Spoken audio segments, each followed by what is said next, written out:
हम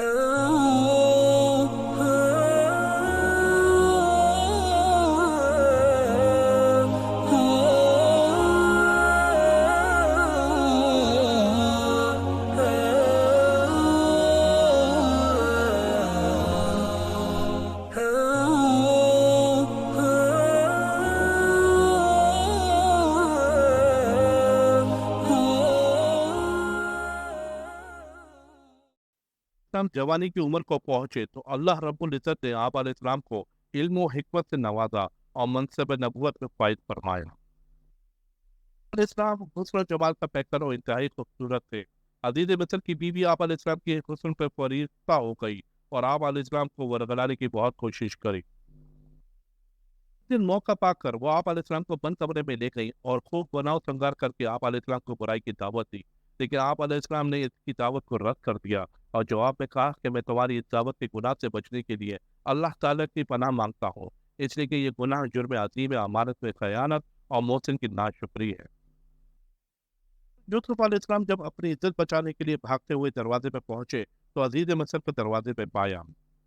अजीज मिस्र की बीवी ने अपने शौहर को देखते ही चालाकी करते हुए इसे आप अलैहिस्सलाम के खिलाफ भड़काने की कोशिश की और कहा, जो आदमी तुम्हारी बीवी के साथ बुराई का इरादा करे तो इसकी सजा यही है कि इसे कैद में डाल दिया जाए और इसे कोई दर्दनाक सजा दी जाए। इस्लाम ने भी अपने आप को बेगुनाह साबित करने की कोशिश की। आखिरकार औरत के खानदान ही में से एक समझदार आदमी ने ये गवाही दी कि अगर यूसुफ अलैहिस्सलाम की कमीज आगे से फटी हुई है तो औरत सच्ची है और अगर पीछे से फटी हुई है तो यूसुफ सच्चा है। लिहाजा जब अजीज मिस्र ने देखा कि आप अलैहिस्सलाम की कमीज पीछे से फटी हुई है तो फौरन मामले की हकीकत समझ गया और अपनी बीवी को तौबा करने और यूसुफ अलैहिस्सलाम को दरगुदर करने को कहा। कि बीवी का ये किस्सा बहुत मशहूर हुआ। मिस्र की तमाम औरतों ने अजीज मिस्र की बीवी पर लानतन शुरू कर दी कि अजीज मिस्र की बीवी अपने ही गुलाम पर फरफ्ता हो गई और इसे अपना दिल बेच बैठी है। कि बीवी को पता चला तो इसने औरतों की एक महफिल मुनक्किद की और मेहमान नवाजी के तौर पर दस्तरखान पर फल भी रख रखी है और हर एक के हाथ में एक एक छुरी भी दे दी ताकि अपने सामने रखे हुए फल काट कर खाएं। तो जब औरतें फल काट रही थी, हज़रत यूसुफ अलैहिस्सलाम को उसके सामने बुलाया। औरत आप अलैहिस्सलाम के हुस्न और जमाल को देखकर ऐसी मुतासिर हुई कि अपने होश और हवास खो बैठी। उन्होंने फलों के बजाय अपने ही हाथ जख्मी कर दिए और हैरत और ताज्जुब का इज़हार करते हुए पुकारा कि हमारे सामने कोई इंसान नहीं बल्कि आसमान से कोई निहायत हसीन और जमील फरिश्ता उतर आया है। सर इस तमाम सूरत हाल में बहुत परेशान था और अपने मशीरों से मशवरा करने के बाद मसलिहत इसी में समझी कि यूसुफ अलैहिस्सलाम को कुछ मुद्दत के लिए कैद खाने में बंद कर दिया जाए ताकि अपने खानदान का ऐब छुप जाए और वक्त गुजरने के साथ साथ लोग इस वाक़े को भूल जाएं। चुनांचे इसने हज़रत यूसुफ अलैहिस्सलाम को कैद खाने में डाल दिया, लेकिन अल्लाह ताला ने इस कैद को भी आप अलैहिस्सलाम के लिए खैर और बरकत का बाइस बना। कई साल के बाद मिस्र के बादशाह को ख्वाब आया कि 7 मोटी गायें ऐसी हैं जिन्हें 7 पुतली गाय खा रही हैं। 7 होशे खुश्क हैं और 7 सब। इसने अपने दरबारियों में से अपने आप को ख्वाब की ताबीर पर पूछी, लेकिन कोई भी इसकी ताबीर ना बता सका, बल्कि वो कहने लगे ये तो परेशान कौन ख्वाब है। आखिरकार वो साकी जो कैद से रिहाई पाके बादशाह के यहाँ पहुंचा था, इसने कहा, अगर आप मुझे इजाजत दें तो मैं कैद खाने में जाता हूँ। वहाँ एक यूसुफ नामी आदमी है जो इस ख्वाब की ताबीर बता सकते हैं। चुनांचे इजाजत मिलने के बाद वो आप के साकी ने हजरत यूसुफ अलैहिस्सलाम से बादशाह के ख्वाब की ताबीर पूछी और आप अलैहिस्सलाम इस ताबीर की बताए तो वो फौरन बादशाह के पास पहुंचा और हजरत यूसुफ अलैहिस्सलाम की बताई हुई ताबीर इसके सामने पेश की। ख्वाब की ताबीर मालूम होने पर बादशाह बड़ा खुश हुआ और हजरत यूसुफ अलैहिस्सलाम को अपने खास वज़रा में शामिल करने के लिए अपने पास लाने का हुक्म दिया। जब बादशाह का कातिल आप अलैहिस्सलाम के पास हाजिर हुआ तो आप अलैहिस्सलाम ने उस वक्त तक कैद खाने से बाहर निकलने से इनकार कर दिया जब तक आप अलैहिस्सलाम की मुकम्मल बेगुनाही का इजहार ना हो जाए। आप अलैहिस्सलाम ने कातिल से कहा कि बादशाह को मेरा पैगाम पहुंचा दो कि जिन औरतों ने मकरो फरेब करते हुए अपने हाथ काट लिए थे, इनसे पूछे कि असल हकीकत क्या थी। बादशाह ने इन औरतों से दरियाफ्त किया तो उन्होंने असल हकीकत का एतराफ़ करते हुए कहा कि यूसुफ अलैहिस्सलाम पाक दामद हैं, इनमें कोई बुराई नहीं। और अजीज मिस्र की बीवी ने भी जब देखा कि हक वाज़ेह हो गया है तो इसने भी आपस इकरार किया कि मैं ही इसे वरगलाने की कोशिश की थी, वो यकीनन बेगुनाह है। अजीज मिस्र के सामने हज़रत यूसुफ अलैहिस्सलाम की बेगुनाही साबित हो गई और इसे मालूम हो गया कि आप अलैहिस्सलाम पर लगाए जाने वाला इल्ज़ाम बेबुनियाद है, तो इसने कहा यूसुफ अलैहिस्सलाम को मेरे पास दे आओ اور اپنے خاص کاموں کے لیے مقرر کر لیتا ہوں۔ جب اس نے آپ علیہ السلام سے گفتگو کی تو آپ کی صلاحیتوں سے بہت متاثر ہوا اور کہنے لگا، آج سے آپ ہمارے ہاں عزت والے اور ایماندار میں ہے، لہٰذا آپ کو وزارت دینا چاہتے ہیں۔ آپ علیہ السلام نے عرض کیا کہ اگر آپ مجھے وزارت دینا چاہتے ہیں تو وزیر خزانہ بنا دیجیے۔ لہٰذا اس طرح آپ علیہ السلام کو مصر میں وزارت کے عہدے پر فائز کر دیا۔ اللہ جل کا وہ وعدہ پورا ہوا کہ آپ زمین میں اعلیٰ مقام فائز فرمائیں گے۔ آپ علیہ السلام چونکہ پہلے ہی سے علم ہو چکا تھا کہ 7 سال کے بعد قحط سالیاں آئیں گی، آپ علیہ السلام نے پہلے ہی سے ایسی تدابیر اختیار کی کہ قحط سالی والے سال بھی لوگوں کو خورد و نوش کی اشیاء باقاعدہ ضرورت ملتی رہی۔ قحط سالی پڑی تو آپ علیہ السلام نے متاثرین میں غلہ بانٹنا شروع کر دیا۔ آپ علیہ السلام ہر شخص پر رقم لے کر سال بھر کے غلہ دیتے تھے۔ اس قحط کا اثر مصر سے بڑھ کر کنعان شہر جہاں یعقوب علیہ السلام رہتے تھے تک بھی جا پہنچا۔ لہٰذا آپ علیہ السلام کے سوتیلے بھائی اپنے والد محترم سے اجازت اور رقم لے کر غلہ لینے کے لیے مصر آئے۔ آپ علیہ السلام نے انہیں فوراً پہچان لیا، لیکن بھائیوں نے نہیں پہچانا، کیونکہ جب انہوں نے آپ علیہ السلام کو کنویں میں پھینکا تھا اس وقت آپ علیہ السلام بہت چھوٹے تھے۔ انہیں یہ خبر نہ تھی کہ اس کے بعد یوسف علیہ السلام کے ساتھ کیا ہوا۔ انہیں یہ گمان بھی نہ تھا کہ آپ صاحب اقتدار ہو گئے۔ حضرت یوسف علیہ السلام نے بھائیوں سے اجنبیوں کی طرح گفتگو کی اور پوچھا، تمہارے سوا اور کوئی بھی تمہارا بھائی ہے؟ انہوں نے کہا، ہم 12 بھائی تھے، ہمارا ایک چوتھیلا بھائی جنگل میں ہلاک ہو گیا اور اس کا ایک سگا بھائی ہے جو والد کے پاس ہے، وہ ہمارے ساتھ نہیں آیا۔ حضرت یوسف علیہ السلام نے اپنے خدام سے کہا کہ ان کی اچھی طرح مہمان نوازی کرو۔ چنانچہ ان کی خوب مہمان نوازی کی گئی۔ بعد میں آپ علیہ السلام نے انہیں خوب غلہ دیا اور ان کی رقم بھی غلے میں واپس رکھوا دی، اور ساتھ ساتھ یہ بھی کہا کہ جب آئندہ جب میرے پاس آؤ تو اپنے چھوٹے بھائی کو بھی ساتھ لے کے آنا، اگر تم اس کے ساتھ نہ لائے تو غلہ نہیں ملے گا۔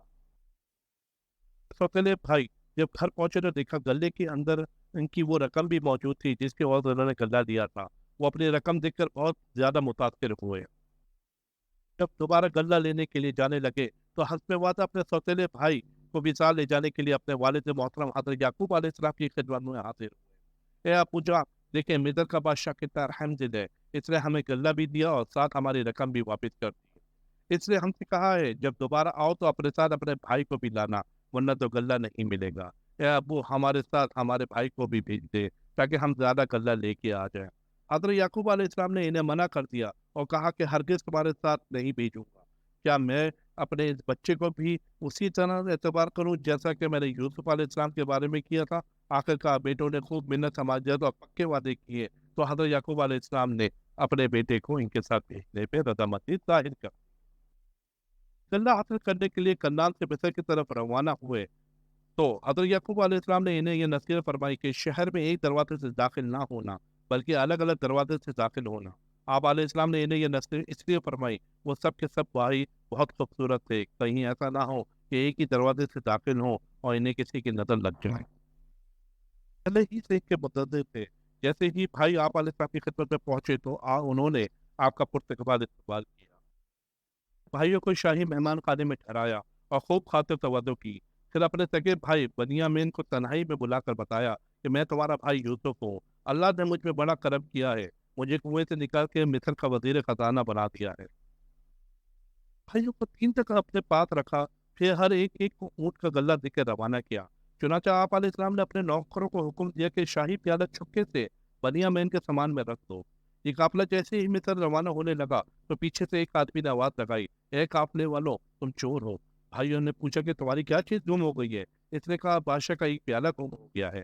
بھائیوں نے اپنے آپ سے یہ الزام دور کرنے کی کوشش کی تو شاہی خادموں نے کہا، اچھا یہ بتاؤ جس کے سامان سے یہ پیالہ برآمد ہوا اس کی سزا کیا ہوگی؟ سب نے کہا، اس شخص کو اس کے بدلے یہیں روک لیا جائے۔ سامان کی تلاشی لی گئی اور آخر میں جب بنیامین کے سامان کی تلاشی لی تو شاہی پیالہ برآمد ہوا۔ بھائیوں نے فوراً کہا کہ تم نے چوری کی ہے، جو بہت بری حرکت سمجھے۔ اب آپ اس کو اپنے پاس رکھیں اور ہمیں اجازت دے تک ہم اپنے ملک واپس جا سکیں۔ فوراً بھائیوں کو خیال آیا کہ ہم اپنے والد سے کیا منہ دکھائیں گے، ہم اپنے والد سے پختہ عہد کر کے آئے تھے کہ بنیامین کو ضرور ساتھ لائیں گے۔ والد صاحب نے درخواست کی کہ ہمارے والد بہت بوڑھے ہیں، ان سے بہت محبت کرتے ہیں اور جدائی برداشت نہیں کر سکتے۔ آپ علیہ السلام ہم میں سے کسی ایک کو رکھ لیجیے لیکن ان کو رہا کر دیں۔ نے فرمایا کہ یہ سزا آپ ہی لوگوں نے تجویز کی ہے और असल मुजरिम को छोड़ के मैं किसी बेगुनाह को गिरफ्तार कर लूँ, इससे तो बड़ा जालिम होगा, और मैं ऐसे जुल्म से अल्लाह से पनाह मांगता हूँ। इस्लाम के भाइयों से सूरत हाल का पता चलने पर हजरत याकूब अलैहिस्सलाम का पुराना गम ताज़ा हो गया। आप अलैहिस्सलाम ने इस वाक़े पर अफसोस का इज़हार करते हुए वही जुमला मैं सब्र करता हूँ कहा, जो हजरत यूसुफ अलैहिस्सलाम का सदमा मिलने पर कहा था। याकूब अलैहिस्सलाम ने अपने बेटों से कहा कि अल्लाह ताला की रहमत बड़ी वसी है, लिहाजा तुम इसकी रहमत से नाउम्मीद ना हो।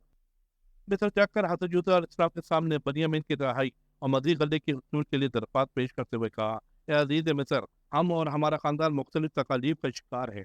हमारे वाले मोहतरम बूढ़े हैं और उनकी बिदाई भी ख़त्म हो चुकी है, लिहाजा आप हमारे साथ खुसूसी ताउन फरमाते हुए हमें हमारा भाई वापस कर दीजिए और गल्ला भी दीजिए।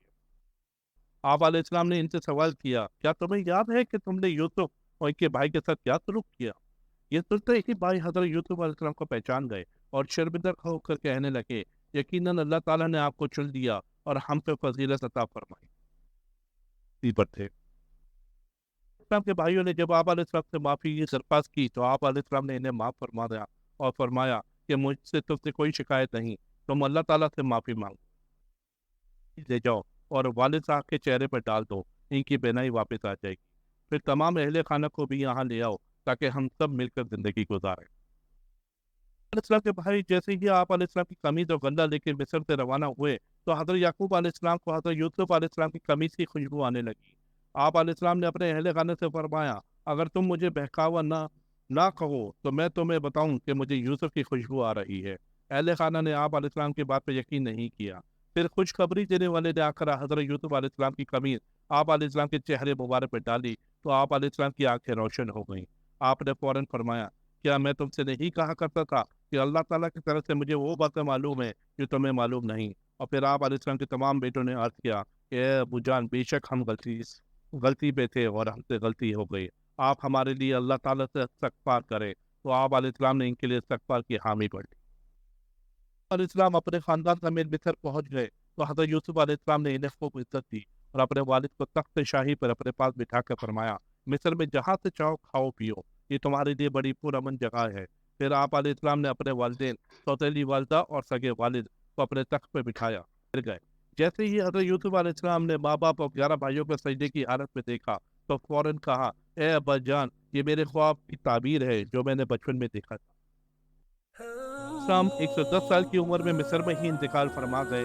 आप अलैहिस्सलाम अपने वफात से कबल अपने भाइयों की ये वसीयत फरमाई थी कि मेरी मैयत को मेरे वालिद मोहतरम की कब्र के करीब ही दफन करना। चुनांचे हज़रत यूसुफ अलैहिस्सलाम की वफात के बाद आप अलैहिस्सलाम की वसीयत के मुताबिक आपके भाइयों ने आप अलैहिस्सलाम की मैयत को कफन देकर एक ताबूत में रखा और हारून में हज़रत याकूब अलैहिस्सलाम के करीब दफन कर दी।